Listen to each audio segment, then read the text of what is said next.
चलिए चलिए बस आपको हम डेफिनेट इंटीग्रल की कुछ ट्रिक देने की कोशिश करेंगे। देखिए डेफिनेट इंटीग्रल तीन तरह से होगा। एक तो आपको सिंपली इंटीग्रेट करके ही प्रॉपर्टी लगानी पड़ेगी, दूसरा जो कि प्रॉपर्टी के थ्रू होगा, एक तीसरा तरीका जिससे जो देखने में आपको खतरनाक लगेगा लेकिन वो वन लाइनर होगा। तो ऐसे ही कुछ क्वेश्चन कराएंगे जो आपको निमसेट जो एग्जाम होने वाला है उसमें बड़ी हेल्प करेगा। वो एक एक लाइन में उसका सोल्यूशन निकलने लगेगा। मतलब तीन तरीका, प्रॉपर्टी वाला तो उससे ही होगा, जो एक्चुअल तरीका है इंटीग्रेशन का वो उससे होगा, एक थर्ड तरीका है जिसको हम ट्रिक के थ्रू सॉल्व करके जल्दी से आंसर निकाल सकते हैं। तो ऐसे ही 10-12 क्वेश्चन आपको कराएंगे, ये आपको निमसेट एग्जाम में बहुत हेल्प करेगा। तो चलिए शुरू करते हैं अपने पहले क्वेश्चन से कि इन सब क्वेश्चन का वन लाइनर सोल्यूशन क्या होगा। आपको मजा जाएगा और ट्रस्ट करिए कि आपको ऐसे क्वेश्चन एग्जाम में मिलेंगे भी तो उसमें हम बिना प्रॉपर्टी लगाए सीधे सीधे आंसर तक पहुंच सकते हैं। तो मैं 10-12 क्वेश्चन से आप मेरी अप्रोच तक पहुंच जाएंगे। चलते हैं पहले क्वेश्चन को। चलिए भाई, कह रहा है 0 से 1 dx x square plus 2x cos alpha plus 1। इसका इंटीग्रेट करने के बाद ये चार ऑप्शन दे रहा है। सही है भाई। हम लोग क्या करेंगे ना, देखिए जहां जहां ट्रिक लग सकती है वहां लगाते हैं, जहां प्रोसेस होगा वो तो करना ही पड़ेगा, लेकिन जहां ट्रिक लगती है अगर वो लगा देंगे तो बाकी सब प्रोसेस लगाएंगे, हम आप ट्रिक लगा देंगे तो उससे मेरी चीजें आसान बन जाएगी। तो जहां जहां पॉसिबिलिटी बनती है वहां जरूर करना चाहिए। अब देखिए इस एक्स वाले में हम लोग नहीं छेड़ सकते। अल्फा हमारा ऐसा है जिसके बारे में कुछ भी नहीं कहा गया है, तो अपने मन से हम क्या करते हैं ना, और सिर्फ एक एक लाइन में सोल्यूशन आएगा। अल्फा को मैंने ले लिया π/2, आप चाहे कुछ भी ले। जब कोई वैल्यू लेते हैं ना तो इस बात का ख्याल रखते हैं कि उसको डालने से मेरा इंटीग्रेशन बहुत आसान हो जाए, हमको बहुत बड़ा इंटीग्रेट ना करना पड़े, प्लस मेरे ऑप्शन में कहीं डबलिंग वबलिंग का झाम ना फंसे। अब सोचिए कितना आसान बन गया होगा। अगर अल्फा को आप π/2 डाल लिए, जानबूझ कर डाला गया, तो cos 90 0, यानी ये पूरा पोर्शन खत्म हो गया होगा। यानी अब सोचिए मेरे पास बचा क्या होगा, 0 से 1 1/x स्क्वायर प्लस 1 dx। अब इसका इंटीग्रेशन कोई बहुत सिंपल इंटीग्रेशन है, इसको हम लोग बहुत प्यार से समझते हैं। इसका इंटीग्रेशन होता है tan इनवर्स x, तो सिंपल से लिख दिया मैंने tan इनवर्स x, और 0 से 1 मैंने लिमिट चढ़ा दी। जहां जहां पॉसिबल है वहां वहां खेलना सिखाएंगे, और इस तरह के क्वेश्चन से आपकी एक अप्रोच जनरेट हो जाएगी। जब जब ऐसे क्वेश्चन मिलेंगे तो आप भी ऐसा कर सकते हैं। देखने में भयानक, इसके सोल्यूशन बहुत भयानक होंगे, लेकिन अगर आप मेरे तरीके से गए तो ये जो थर्ड टाइप है ना, ये बहुत प्यार से आप सॉल्व करके इसको किनारे लगा सकते हैं। अब सिंपल जब ये आ गया तो अपर माइनस लोअर कर दें, तो ये हो गया tan inverse 1 minus tan inverse 0। हम जानते हैं tan इनवर्स मेरा होता है π/4, और ये 0 यानी हमको आंसर चाहिए π/4। आप कहेंगे π/4 तो कहीं है ही नहीं, लेकिन भाई मेरे अल्फा को आपको π/2 लेके चेक करना है। तो जैसे यहां डाले π/2 तो sin π/2 1 होता है, यानी ये ऑप्शन चला गया। यहां डाले π/2 तो cos π/2 0 होता है, और tan इनवर्स 0 0 हमको चाहिए था π/4, तो ये ऑप्शन चला गया। अगर यहां पे डालते हैं हम लोग π/2 तो sin π/2 की वैल्यू 1 होती है, और ये π/2 यानी एक्चुअल में ये मिला होगा π/2, यानी ये भी चला गया। अब जरा बात इसकी करिए, अगर यहाँ आपने डाला sin π/2 तो sin π/2 की वैल्यू 1 होती है, 1 की पावर -1 मतलब 1 ही हो गया, और यहाँ डाला π/2 तो π/2 और नीचे एक 2 पहले से था। देखिए कितने प्यार से ये आंसर मेरा मैच कर गया, और आप सीधे इसको मार सकते हैं। अगर इसको आप बाई प्रोसेस जाएंगे तो ये बहुत खतरनाक हो जाएगा, लेकिन जहां जहां हम लोग कर सकते हैं और जहां जहां मैं आपको ट्रिक से सिखा सकता हूं, तो इसलिए मैं सिखाने की कोशिश कर रहा हूं कि इसमें जब किसी वेरिएबल दिया हो और कुछ उसके बारे में बोला ना हो, तो अपने मन से कुछ ऐसे डालिए कि इंटीग्रेशन बहुत आसान बन जाए। फटाक से करते हैं, मैच कराते हैं और सीधे आंसर करते हैं। ये मैंने आपको पहला क्वेश्चन सिखाया। ऐसे इस पूरे वीडियो में अंतिम तक बने रहिएगा। मैं आपको ऐसे 8-10 क्वेश्चन कराऊंगा, तो इस तरह के क्वेश्चन को खेलने की आपकी अप्रोच जनरेट हो जाएगी। चलते हैं हम लोग नेक्स्ट क्वेश्चन की तरफ। ठीक भाई, हम लोग लेते हैं दूसरा क्वेश्चन। ठीक, हम बात कर रहे हैं वो थर्ड वैरायटी जो देखने में भयानक लगेगी, लेकिन सबके सोल्यूशन वन लाइनर होंगे। मैंने कह दिया जहां प्रॉपर्टी वहां तो लगाना पड़ेगा, जहां पे सिंपल इंटीग्रेशन वहां करना पड़ेगा, लेकिन एक थर्ड टाइप का भी चीज है जिसको हम एक लाइन में सॉल्व कर सकते हैं, ये आपके एग्जाम में पूछा जाएगा। तो मैंने दूसरा क्वेश्चन लिया, और इस क्वेश्चन मेरी अप्रोच क्या होगी देखिएगा। जब भी हम कोई वैल्यू लेंगे तो टारगेट ये होता है कि इंटीग्रेशन कितना ही इजी बना दे जो हम आराम से सॉल्व कर लें, क्योंकि ऐसे वैल्यू लेके इंटीग्रेशन फिर टफ बन गया तो इससे बढ़िया तो हम इंटीग्रेट ही कर देंगे। तो टारगेट वैल्यू लेट्स में ये होगा, इसको कितना आसान कर दें, नंबर 1। नंबर 2, उस वैल्यू पे मेरा कोई भी ऑप्शन 2 से 3 या डबलिंग ना हो।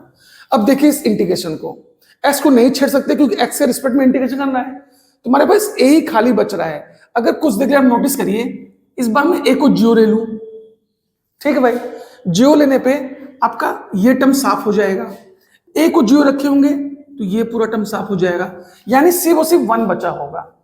तो 1 का इंटीग्रेशन आप जानते हैं, देख कितना आसानी से हो जाएगा। एक्स होता है 0 से पाई होता है, फिर आप लगा दें अपर माइनस लोअर, यानी पाई माइनस 0, यानी आपका आंसर आ गया पाई। देख लीजिए, मैंने कहा था कि एक एक लाइन में सॉल्व करेंगे इस टाइप के क्वेश्चन को, और मैं एक लाइन में ला रहा हूं। ए को 0 पाई, आपने कहा 0 है क्यों, जानबूझ के ऐसे वैल्यू लेने कि इंटीग्रेशन इतना सिंपल बन जाए कि सिर्फ वो बेसिक फॉर्मूले पे हो तो मेरे लिए आसानी होगी। नंबर ऐसा मत लीजिए कि और क्रिटिकल हो जाए, यानी मेरी वैल्यू आ गई पाई। अब ए 0 डालने पे पाई कहां मिलेगा, अगर आप यहां ए में डालेंगे 0 तो ये पाई/2 मिल जाएगा, लेकिन हमको चाहिए था पाई। अगर यहां पे आप ए में डालेंगे 0 तो ये पाई/4 मिल जाएगा, यही मेरे आंसर से मैच नहीं करेगा। अगर यहां पे ए में डाल दें 0 तो देख लीजिए ये वाला पाई मिल रहा है, अगर यहां 0 डालेंगे तो ये 2 पाई मिल जाएगा। यानी खेलने से चीजें कितनी आसान हो जाती है।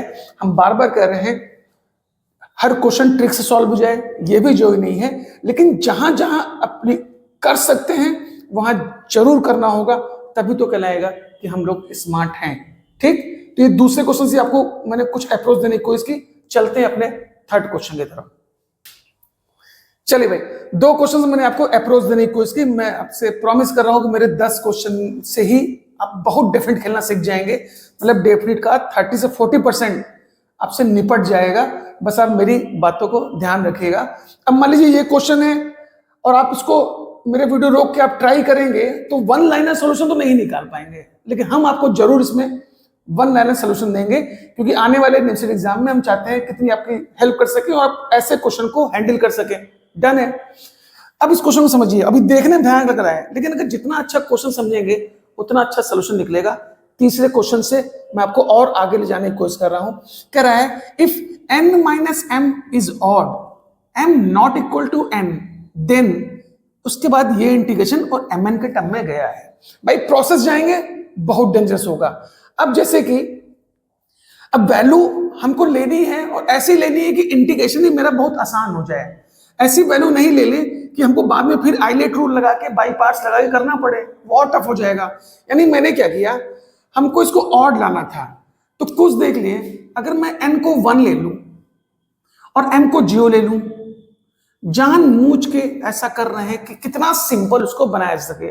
ठीक, अगर आप सोचिए n को 1 लिए होंगे तो ये 1 गया होगा, m को 0 यानी अल्टीमेटली 1 आ गया, और 1 इज ऑड यानी ये कंडीशन में होल्ड हो गई। जब यहां तक होल्ड हुई तो कह रहा है m और n बराबर ना हो, तो भैया मेरा m और n भी बराबर नहीं है, यानी यहां तक मैंने प्रूव कर लिया। अब कह रहा है इसके बारे में बताइए। अब नोटिस करिए 0 से पाई, आपने कहा मैं m को 0 लूंगा, तो जब m को 0 लिए तो ये cos 0 बन गया, cos 0 आपका 1 होता है, और आपने n को 1 लिया तो ये sin x बन गया। देखिए कितना अच्छा सॉल्यूशन हमारा तैयार हो गया। यानी कि वैल्यू लेते समय ध्यान रखना है कि इंटीग्रेशन को बहुत ही सस्ता बना दे, जिससे अगर हमको इंटीग्रेशन बहुत नहीं भी आता है तो बेसिक भी आता है तो वहां से हैंडल कर लें। अब नोटिस करिए, आपको मैंने यहां तक पहुंचा दिया। ठीक, अब इसका इंटीग्रेशन आप जानते हैं, साइन का होता है मेरे पास माइनस का cos x। अगर आप भूलते हो तो ऐसे कर सकते हैं, साइन का d/ds cos होता है तो इंटीग्रेशन माइनस cos होता है। अब मैंने इसमें लगा दिया, माइनस बाहर निकाल दो, 0 से पाई मैंने अपोलो लगा दिया, माइनस को रख लो बाहर। आप लिखोगे cos पाई की वैल्यू होती -1, ये तो भाई कंफर्म है। माइनस कॉस 0, इसकी वैल्यू 1, यानी नोटिस करिए ये हो गया माइनस का 2 और माइनस यानी कि 2। अब हमको सिर्फ और सिर्फ 2 की तलाश है अपने इस n और m पे। नोटिस करिएगा n को 1 डाला, m को 0 डाला, n को 1 डाला, तो कितने प्यार से, ये तो हवा में कर लेंगे आप, भैया मेरा ये 2 दिख रहा है कि नहीं। अब आ जाओ, 0 कोई सीने नहीं क्रिएट हुआ, इनके पास आओ, n को 1 डाला, m को 0 डाला, तो ये आपको दिख रहा होगा -2 दिख रहा होगा, दिख रहा है, और आपको 2 चाहिए था, ये भी काट दिया आपने। m को डाल दिया 0, तो ऐसो पूरा 0 हो गया। अब बताइए इतना बेस्ट सोल्यूशन आपको मिलेगा? और देख के आप क्या करते, तुरंत छोड़ देते। मैंने कहा इस तरह क्वेश्चन को निपटा दिया जाए, 1 लाइनर सोल्यूशन, और आप इसको देख के एकदम मत डरिए। अगर हमको जैसे मौका दिया भैया हम खेल के फेंक देंगे, यानी इसका आंसर आप सीधे सीधे मार दीजिएगा, सोल्यूशन चेक कर लीजिएगा। अगर ऐसा किया होगा तो हमको बता दीजिएगा। चलते हैं अपने नेक्स्ट क्वेश्चन पे। चलिए भाई, मेरा चौथा क्वेश्चन। 3 क्वेश्चन से आप मेरी अप्रोच को समझ चुके होंगे, बाकी हम और करा रहे हैं। मैंने आपसे फिर कहा ये डेफिनेट का थर्ड टाइप है, जहां पे ट्रिक हम कोशिश कर रहे हैं, ट्रिक लगा के इसको एक लाइन में सॉल्व करके फेंक दें, जो कि ऐसे जल्दी वो लगता नहीं है, लेकिन मेरे अप्रोच से आपको बहुत हेल्प करेगा और ऐसे क्वेश्चन आपको जरूर मिलेंगे निमसेट में। डन है भाई। फिर ये क्वेश्चन मेरे पास आ गया और मेरे पास फिर वो हमें खेलने के लिए अलाउ कर रहा है। जहां अलाउ करेगा वहां कूद जाएंगे, जहां नहीं करेगा तो वहां प्रोसेस से जाना ही पड़ेगा। तो हम लोग क्या क्या कर सकते हैं इजिली, हम पहले वो कोशिश कर रहे हैं आपको सिखाने की। मान लीजिए क्वेश्चन आ गया, अब ये ए बी को फिर मेरे रोका हुआ है, ठीक, एक्स को छेड़ नहीं सकते, और हम चाहते हैं मेरा इंटीग्रेशन भी आसान बने। अगर ए में 1 बी में 2 ऐसा कुछ करते हैं तो कहीं ना कहीं इंटीग्रेट करना पड़ेगा। तो आसान करने के लिए हमको ये दिखने लगा, इसको देख के मन में आने लगा कि sin square plus cos square equal to 1 होता है। ये तभी कर पाएंगे जब सटाक से हम लोग ए और बी को 1 ले लें। जब 1 ले लिए तो हम नोटिस करिएगा नीचे बन गया कोई sin square x plus cos square, जिसकी वैल्यू होती है 1। यानी फाइनली आप कहां पहुंच गए होंगे, 0 से π/2 नीचे 1, यानी अल्टीमेटली 1 इंटू dx पहुंच गए होंगे। 1 का सिंपल सा इंटीग्रेशन x होता है। देखिए हर बार जब खेलना है तो मेरा इंटीग्रेशन कितना सिंपल सा आ रहा है। तो ऐसा हम लोग इसीलिए कर रहे हैं कि भाई बहुत इंटीग्रेशन नहीं आता, तो इतना बेसिक आता है कि वहां तक पहुंच जाए, उसके बाद ऑपरेट कर देंगे। फिर मैंने इसको 0 से π/2 पे चढ़ा दिया, फिर अपर माइनस लोअर, यानी साफ साफ दिख रहा है इसका आंसर π/2, यानी कि ए बी की वैल्यू 1 डालने पे किस ऑप्शन में π/2 है आप मार दीजिए, साफ साफ दिख रहा है ये वाला। ए बी को 1 डाल दें, ये पाई हो जाएगा, सवाल ही नहीं। ये पाई स्क्वायर सवाल ही नहीं, ये सिर्फ पाई सवाल ही नहीं। देख लीजिए मैंने कहा था 1 लाइनर, तो 1 लाइनर भी 1 लाइन में कंप्लीट नहीं हुई, इतने पे ही उसको हम उठा के मार दे रहे हैं। डन है बॉस। चलते हैं नेक्स्ट क्वेश्चन के पास। चलिए भाई, 5वां क्वेश्चन। इसमें क्या कर सकते हैं, इसको कैसे एक लाइन में सॉल्व कर सकते हैं, ये सब डेफिनेटली सब एक वैरायटी है। चलिए इसका भी आपको 1 लाइनर सोल्यूशन दे रहे हैं। देखिए बहुत अच्छा करना है तो मेरी बात को ध्यान रखिए। करा 0 से x dx less than equal to a plus 4, then तो करा a की वैल्यू क्या क्या होगी। जब भी आप a को उठाइए ना तो रैंडमली मत उठाइए, इनको देख के उठाएंगे तो क्या होगा, कम से कम एक ऑप्शन रहेगा, एक ऑप्शन कट जाएगा। आप नोटिस करिएगा ये दोनों ऑप्शन देखिए और ये दोनों ऑप्शन देखिए, इन दोनों ऑप्शन के पास हम कह सकते हैं कि a इज इक्वल टू 1 हमको मिल जाएगा। इन दोनों के पास हमको a इज इक्वल टू 1 मिल जाएगा। क्यों भैया, 0 से 4 में 1 होता है और -2 से 4 में भी 1 मिल जाएगा। इसके पास 1 नहीं होगा और ये लेस देन -2 है तो पूरा निगेटिव लेगा। ये 4 से बड़ा है और इसके पास 1 नहीं होगा। यानी मैंने एक डिफरेंस बना लिया कि इनके पास 1 है और इनके पास 1 नहीं है। तो जरा चलते हैं पहले 1 पे कहानी चेक करते हैं। यानी आप a को 1 डाले होंगे तो आप खुद सोचिए, जब a को 1 डाले होंगे तो 0 से 1 लिखे होंगे, x dx लिखे होंगे, लेस देन इक्वल टू लिखे होंगे a को 1, यानी ये 5 लिखे होंगे। x का आप जानते हैं इंटीग्रेशन होता है x²/2, x² किया आपने, किया 0 से 1 लेस देन इक्वल टू 5 लिखा। आप कहेंगे अपर माइनस लोअर, तो अपर में आप कह देंगे 1/2, लोअर में 0 हो जाएगा, बात ही खत्म। यानी आप कहेंगे कि मेरा कंडीशन तो होल्ड कर रही है। अगर होल्ड कर रही है तो इसका मतलब साफ हुआ कि a इज इक्वल टू 1 ले रहा होगा। अगर ले रहा होगा तो हम इन दोनों को इसलिए काट रहे हैं कि भैया आपने 1 को क्यों नहीं इंक्लूड किया, क्योंकि 1 इसका एक सोल्यूशन है। तो कम से कम ये गैप खोजने से क्या हुआ, मेरे दो ऑप्शन एक बार में साफ हो गए। ठीक भाई, अब चूंकि ये 2 बचा, अब इन 2 में आप डिफरेंस चेक कर लीजिए।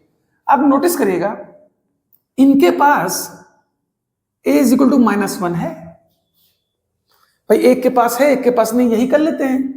ये कह रहे हैं -1 को भी इंक्लूड करेंगे और ये कह रहे हैं -1 को इंक्लूड नहीं करेंगे, यानी हमारा 2 ऑप्शन में गैप बन चुका है।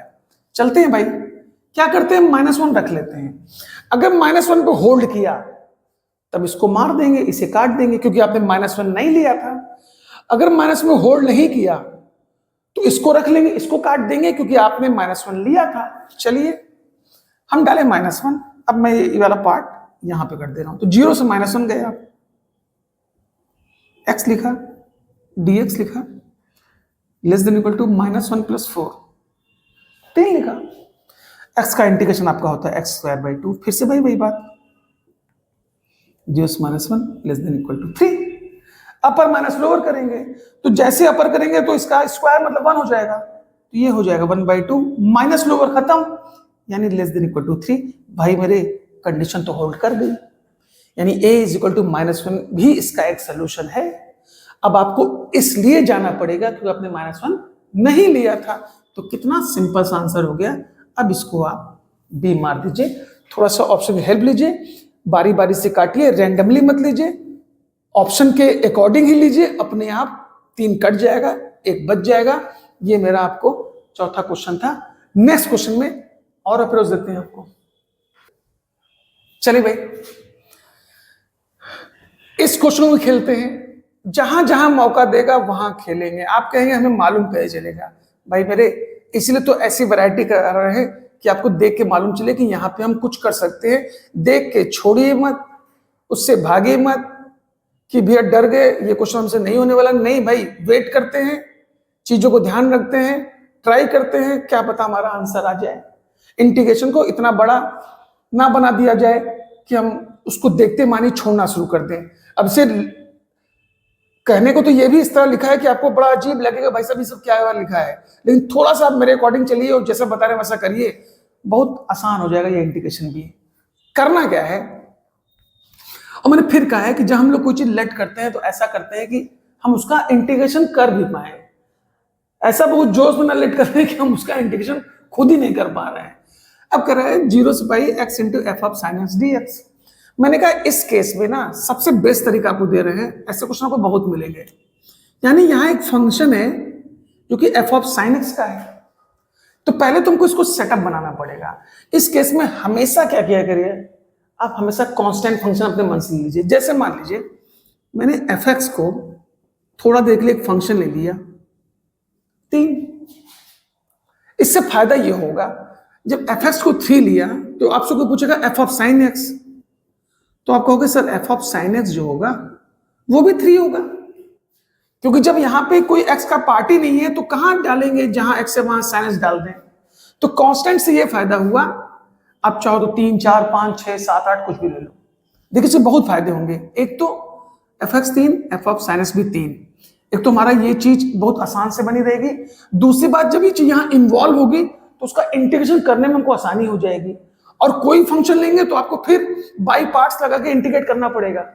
तो इस केस में सबसे अच्छा है कांस्टेंट फंक्शन, आप कुछ भी ले लो, 2, 3, 4, 5, 1 कुछ भी। अब देखिए फायदा क्या हुआ, अब एफ ऑफ साइन एक्स 3 हो गया। जैसे 3 यहां डाले तो मेरा इंटीग्रेशन वाला पार्ट कितना आसान हो गया, 0 से पाई 3x dx। अब इसका इंटीग्रेशन सिंपल, आप कहोगे 3x²/2 और आपने कर दिया 0 से पाई, आपने कर दिया अपर माइनस लोअर, अपर डाले आप तो 3π²/2 माइनस लोअर में 0, यानी सी और सी आपको मिल गया 3π²/2। कुछ नहीं करना है, यही लेके वहां उतरना है और देखना है ये वैल्यू किसमें आ रही है। अब सोचिए जरा, इसको आप माने थे 3 का आप इंटीग्रेशन करोगे तो क्या मिल जाएगा भाई, 3x मिलेगा। यही मिलेगा ना। और 0 से आपने पाई दौड़ा दिया, अपर लिमिट मतलब 3 पाई, तो हमको चाहिए क्या था 3 पाई स्क्वायर बाई 2। भाई साहब को निकाल दीजिए, निकाल दिया, इनके पास गए होंगे तो भैया फिर यही 3 डाले होंगे, तो यानी कि इंटीग्रेशन तो वही फिर आ जाएगा, और 0 से आपने पाई डाला, सही है, तो वहां मिला आपको 3 पाई, लेकिन एक पाई बाई 2 आपका पहले से बाहर भी है, यानी ये आपको मिल जाएगा 3 पाई स्क्वायर अपॉन 2। यानी बॉस ये वाला मैथ तो कर ही रहा है, फिलहाल इसको हम लोग मार देते हैं, बाकी को चेक कर लेते हैं कहीं कुछ गड़बड़ तो नहीं है। 0 कोई सवाल ही नहीं है, जरा इनको चेक कर ले, मैच तो नहीं कर रहा, ये है, तो आप फिर कहेंगे मेरा 3x, फिर कहेंगे 0 से पाई बाई 2, फिर इसको करेंगे तो आप कहेंगे 3 पाई बाई 2, और बाहर से आप रॉकेट की तरह ला रहे हैं पाई बाई 2, तो ये आपका हो जाएगा 3 पाई स्क्वायर बाई 4, जो कि इससे कोई लेना देना नहीं है। अगर डबलिंग मैच हुई, डबलिंग हो गई, तो आप 4 या 5 ले लेंगे, यानी इसको मार दिया, इसको भी काट दिया। कैसा लगा मेरा ये वाला भी ट्रिक? चलते हैं अपने नेक्स्ट क्वेश्चन की तरफ। ठीक भाई, फिर एक क्वेश्चन मैंने लिया, मैंने कहा आपसे बार बार कहा कि एक ऐसी वैरायटी जो सॉल्व करने में दिक्कत होगी, लेकिन अगर ट्रिक का यूज करें तो उसका सलूशन एक एक लाइन में आएगा। तो ये 8-10 क्वेश्चन देने का मतलब ये नहीं कि इसी क्वेश्चन आ जाए आपके निम्न सेट में, इसका मतलब ये हुआ इस तरह के क्वेश्चन को हम इस अप्रोच से लड़ने की कोशिश करेंगे। अब मान लीजिए ये क्वेश्चन आ गया, फिर हम लोग क्या करेंगे, जिसको आप छेड़ सकते हैं उसी को छेड़िए, इनको नहीं छेड़ सकते तो नहीं, क्योंकि वो थीटा के रिस्पेक्ट में इंटीग्रेशन मांग ही रहा है। जितने भी कांस्टेंट टाइम की चीजें इसी में हम लोग अपना छेड़खानी करते हैं। तो यानी कि अब हम चाहते हैं मेरा इंटीग्रेशन भी आसान हो जाए, तो हम क्या कर रहे हैं, अगर हम a को थोड़ा देर के लिए 0 ले लें और b को 1 ले लें, तो देखिए मेरी चीजें आसान हो जाएंगी। कैसे भाई? a 0 हो गया, b 1 हो गया, यानी आपके पास पहुंचा क्या होगा, साइन 2 थीटा 0 से 2 पाई, और नीचे बचा होगा माइनस कॉस थीटा, माइनस बाहर निकाल लीजिए, यानी कि ये सिर्फ कॉस थीटा हुआ होगा। अब देखिए कितना सिंपल हो गया, इसको लगा देते हैं फॉर्मूला हम लोग, भाई जो बता देंगे ना कहीं मिलेगा नहीं आपको, 2 साइन थीटा कॉस थीटा, और अपॉन में कर दे रहे हैं कॉस थीटा, ठीक है। इससे सो काट दिया मैंने, 2 को बाहर निकाल लिया, तो यानी एक्चुअली -2 बाहर निकला, और आपके पास बचा 0 से 2 पाई और मात्र साइन थीटा डी थीटा। ये तो कोई बच्चा भी कर लेगा। मेरा काम क्या था कि इसको कितना सिंपल लेते आए जो इंटीग्रेशन हम सब लोग कर सकें। साइन का आप जानते हैं माइनस कॉस थीटा, क्योंकि डी बाई डी कॉस होता था, तो वो माइनस ये माइनस प्लस कर देगा, यानी 2 को बाहर रखते हैं और यहां लिखते हैं कॉस थीटा 0 से 2 पाई। 2 मैंने बाहर निकाल लिया बॉस, ये हो गया cos 2 pi minus cos 0। Cos 2 पाई की वैल्यू बताने का कष्ट करेंगे, कॉस 2 पाई 0, कॉस 2 पाई आपने कहा 0, कॉस 0 की वैल्यू, कॉस 2 पाई देख लीजिए भाई, कोई समस्या? कॉस 2 पाई की वैल्यू में जो आपको समस्या है, तो यहां तक हम पहुंचाने के बाद आप खुद ही फंस जाएंगे। अरे भाई अब ऐसा ना हो कि इतना कर लिया आप यहीं पे गड़बड़ कर दी है, इसलिए मैंने आपको वैल्यू पर सोचा, देखें याद है कि नहीं। तो कॉस 2 पाई आपका 0 हो गया, कॉस 2 पाई 1 हो गया, कॉस 0 ये 1 हो गया, बाहर आपका 2 लगा था, यानी कि आपका आंसर 0 आ गया। भाई फिर वही बात, इतना करने के बाद आप यही मिस्टेक कर देंगे तो इतना किया कराया तो हमारा पानी फिर जाएगा। तो छोटी मोटी चीज मिस ना होने पाए, यानी इसको भी खेल कर सकते हैं। आंसर 0, इसको मार दिया जाए, बाकी को काट दिया जाए। ऐसे डिफरेंट को मैं लगातार कैसे कर सकता है उसी की अप्रोच देने की कोशिश कर रहा हूं। 1-2 क्वेश्चन हम लोग और ले लेते हैं दोस्त। चलिए भाई, अब आइए इस तरह के क्वेश्चन को भी आपको सॉल्व करना सिखा देते हैं। जब इस तरह का क्वेश्चन हो ना, जैसे कह रहा है 0 से n(x minus box x dx n is greater than 0। अब आप ये बात तो समझ गए होंगे कि हम n की वैल्यू n में ही कुछ ना कुछ डालने की कोशिश करेंगे। तो n में डालने से पहले क्या करें ना, हम पहले इसमें ही सब में डिफरेंस क्रिएट करें, क्योंकि आप अगर n में एक बार डाले और फिर से इसमें करने के बाद इंटीग्रेट किए और डबलिंग हुई तो वो प्रोसेस बहुत लंबा हो जाएगा। तो क्या करते हैं, n की वैल्यू लेके पहले चारों ऑप्शन को अलग अलग कर लेते हैं। फॉर एग्जाम्पल अगर n 0 से बड़ा कह रहा है, अगर आप कोशिश करिए n को 1 लेने की कोशिश करेंगे तो ये 1/2 हो जाएगा, ये 1/2 हो जाएगा, डबलिंग हो गई, यानी हम 1 को नहीं लेंगे, क्योंकि एक बार में ही डाल लीजिए, क्योंकि उसके बाद में हम लोग को प्रॉब्लम हो जाएगी कि अगर डबलिंग हुई तो फिर इंटीग्रेट करके फिर आना पड़ेगा। तो पहले बार में ऑप्शन को ही अलग थलग कर लिया जाए। अब मान लीजिए हमने n को 2 ले लिया, जब 2 लिया तो 2 दूनी 4/2, ये 2 आ जाएगा, और उसके बाद यहां डाला 2 - 1 यानी कि 2/2, ये 1 आ जाएगा और ये भी 1 आ जाएगा, यानी फिर डबलिंग हो गई। तो भैया 2 ही मत लो। अब क्या करते हैं हम लोग, n को 3 लेके देखते हैं, सब कुछ अलग अलग, क्योंकि एक बार ये करना ज्यादा अच्छा रहेगा वो डबलिंग में गेम में फंसने से पहले। अब 3 ले लिया मैंने तो ये 9/2 हो गया, ये 3 - 1 2, 2 3 6/2, ये 3 हो गया, ये 3/2 हो गया, ये 9/2 + 3, यानी अब दिख रहा है सब ऑप्शन मेरे डिफरेंट डिफरेंट हैं, यानी क्लियर हो गया।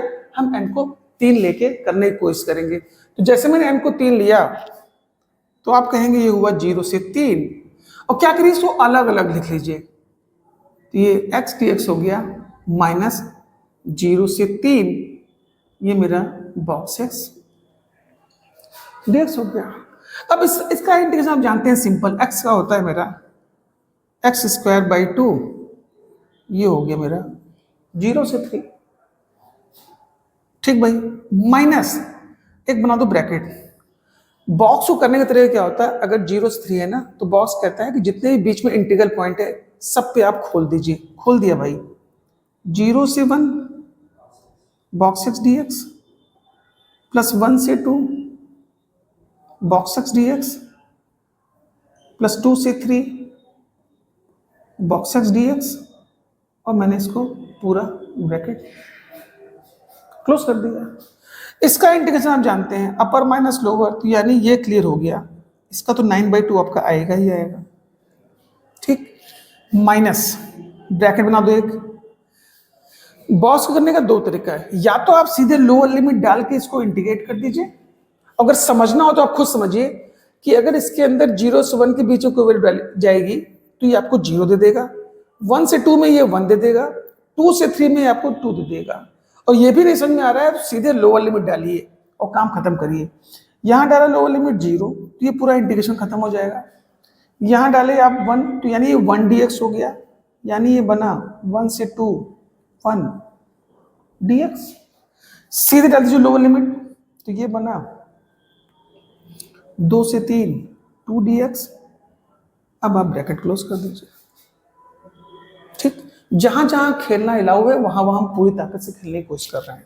अब नोटिस करिए 1 का इंटीग्रेशन x होता है और अपर माइनस लोअर करेंगे तो 2 - से 1 हो जाएगा, यानी कि इसके ब्रैकेट के अंदर ये वैल्यू 1 होगी, प्लस 2 का इंटीग्रेशन 2x होता है और 2x में अपर माइनस लोअर करेंगे तो 3 × 2 = 6 -4 6 - 4 यानी कि ये 2 हो जाएगा, यानी ये 2 1 3 हो जाएगा।